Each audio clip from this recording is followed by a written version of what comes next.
लेकिन भारत के पास active army 14 lakh है। तो आप कहेंगे 14 लाख, ये 21 लाख। चाइना के पास जो रिजर्व आर्मी रखी गई है वो 5 लाख रखी गई है। तो 21 5 कितना हुआ? 26। और भारत के पास जो रिजर्व में रखा गया है फौजियों को वो 21 लाख है। 14 लाख उधर, 21 लाख इधर, टोटल 35 लाख हो गई। पूरी दुनिया में सबसे बड़ी स्टैंडिंग आर्मी भारत की है। लेकिन आपको कभी ये एहसास नहीं होने दिया जाता है क्योंकि चाइना $10 बिलियन खर्च करता है। आप कभी भी फेसबुक, व्हाट्सएप इस सब पे चाइना की कोई बुराई नहीं सुन सकते।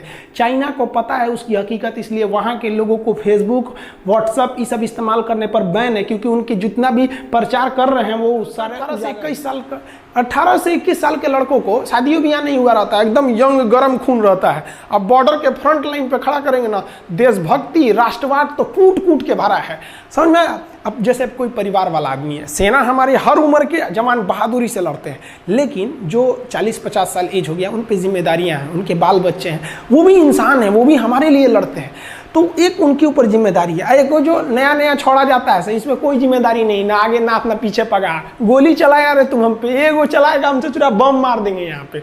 तो ये आर्मी को यंग रख सकते हैं। इससे आर्मी को डबल फायदा कि आर्मी हमेशा यंग रह गई और जो रिटायर हुए उन्हें सैलरी भी नहीं देना है, और आर्मी कम भी तो नहीं होगी ना भैया। हर साल हम एक एक को रखे रहेंगे, हमेशा हमारे पास 3 लाख की एक टूर ऑफ आर्मी की, टूर ऑफ ड्यूटी की फौज पड़ी रहेगी। समझ में आया कि नहीं आया?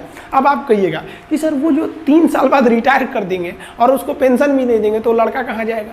तो देखिए भैया, इसमें सेना विचार कर रही है कि हम इस तरह से एंट्री कराएंगे कि जैसे कोई लड़का ग्रेजुएट हो गया है तब आओ भैया 3 साल ड्यूटी करो और जाओ।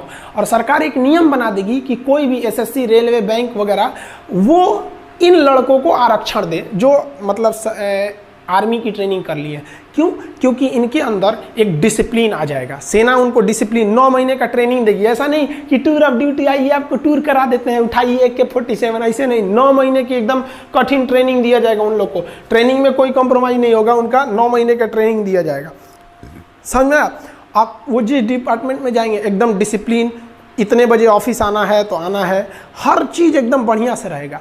इससे कि उनको देखकर डिपार्टमेंट के बाकी लोगों में भी एक जज्बा आएगा। और आप खुद देखिए ना, हम लोग, आप हो या हम हो, जब भी कहीं जाते हैं तो बगल में कोई फौजी रहता है तो अपने अंदर से एक आत्मसम्मान का दिल, वो आदमी हाथ उठाकर सैल्यूट नहीं करता है, लेकिन अपने दिल से पूछेगा आदमी, उन्हें दिल से सैल्यूट करता है कि इनके बदौलत हम लोग अपने घरों में सुरक्षित। भाई आप कुआं के मेढक हैं, आपको कुछ नहीं पता है। इजराइल एक ऐसा देश है ना जिसके हर एक नागरिकों को सैनिक की ट्रेनिंग दी जाती है। उसके हर एक नागरिक को बंदूक चलाना आता है, तोप चलाना आता है, ग्रेनेड चलाना आता है। यही नतीजा है कि इजराइल जैसा छोटा देश 6 दिन में पूरे अरब देशों वालों को हरा दिया था, क्योंकि वो अपने देश वालों को पूरा सच्चा सिपाही बनाना चाहता है। और हम लोग क्या चाहते हैं? आप लोग कहते हैं कि सर हमको ग्रेनेड सिखा रहे हैं, आतंकवादी बना रहे हैं। अरे भैया तो तुम वही पढ़ो, अली दे ते पठती पठत पठावा अब बा ब्लैक शिप। हमारे देश का हर एक बच्चा सिपाही होना चाहिए, क्योंकि हमारा देश जो है ना दोनों ओर से दुश्मनों से घिरा हुआ है। इधर चाइना, एक और पाकिस्तान, एक और चाइना।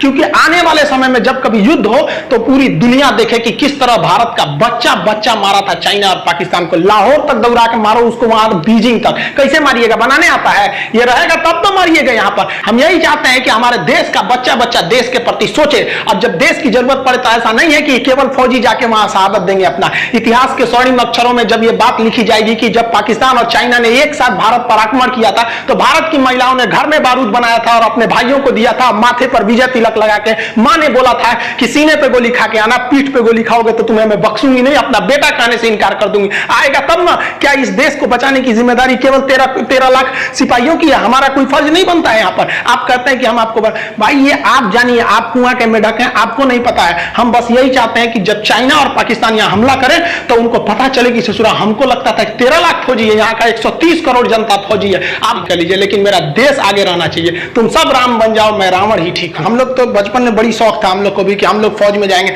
एनडीए से हमको छांट दिया, मेरा हाथ टेढ़ा है यहाँ पर।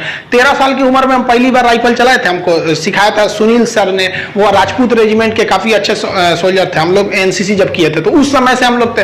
आज भी कम से कम देश को जरूरत पड़ेगा तो इतना तो है ना कि भाई हम लोग एज एक फौजी की तरह लड़ सकते हैं, उतना नहीं लड़ सकते हैं, लेकिन हम लोग को ट्रेनिंग देने का जरूरत नहीं पड़ेगा। तो देश के प्रति आप लोग भी सोचिए, भारत की एक समस्या है कि इतने बड़े देश के लोगों को, इतने लोगों को वो सैनिक ट्रेनिंग नहीं दे सकता है, लेकिन अगर हमारे पास पैसा रहता ना, देश के पास इतना संपन्न रहता तो हर एक लोगों को ट्रेनिंग दे देता, फिर हम लोग देखते कि कैसे कहीं आतंकवादी हमला हो जाता, क्योंकि यहाँ का हर बच्चा वहां पे, तब कमांडो बुलाने की जरूरत नहीं पड़ती, यहाँ पे बच्चा बच्चा कमांडो होता, क्योंकि हमारा देश है चारों ओर से दुश्मनों से घिरता जा रहा है। इधर नेपाल दुश्मनी करना चाह रहा है, उधर बांग्लादेश, धीरे धीरे सब अपना अपना तेवर बदल रहे हैं सब। तो हम दूसरे को क्या समझाएंगे? बारिश होती है तो खुद का छाता लगाना चाहिए। यहाँ पर हर बच्चे को सीखना चाहिए अपने देश के लिए, केवल सिपाहियों की जिम्मेदारी नहीं है कि जो बॉर्डर पे जाके शहीद होंगे, हम लोग कब काम आएंगे। खैर इन सब बातों को आप ज्यादा दिल पे नहीं लीजिएगा, एक्चुअली कभी कभी आदमी बोल देता है।